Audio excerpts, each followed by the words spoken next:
Next in line for stabilization, we're going to talk about core as it relates to function. And we can break that down into kind of a hard core and a soft core. And they are managed a little bit differently, they're trained a little bit differently. We're going to talk about both of those because they're both important. So, hardcore is something that a lot of athletes are familiar with, especially people who've lifted any weights.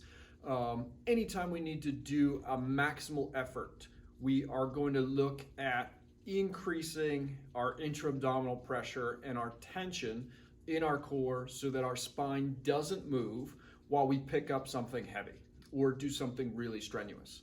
If we think about the real world application of this, what comes up most often is power lifters or Olympic lifters. They've got a weight belt, and it's really not what we've often thought, that the weight belt prevents their spine from moving.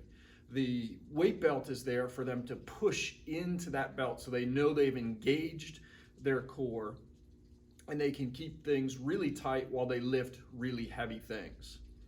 That strategy is important for those high intensity things, but it's not going to be effective if we have to do something more athletic that requires movement. So I can't really stiffen up my core and swing a baseball bat or do something that involves some rotation.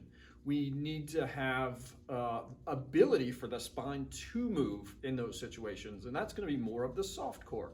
So those small muscles that coordinate the movement of the spine and they hold it stable, they need to fire in order to allow us to move in a way that is going to be athletic or functional. So it might be just reaching to get something out of your cabinet where the spine has to move, but we still want to have control of that movement.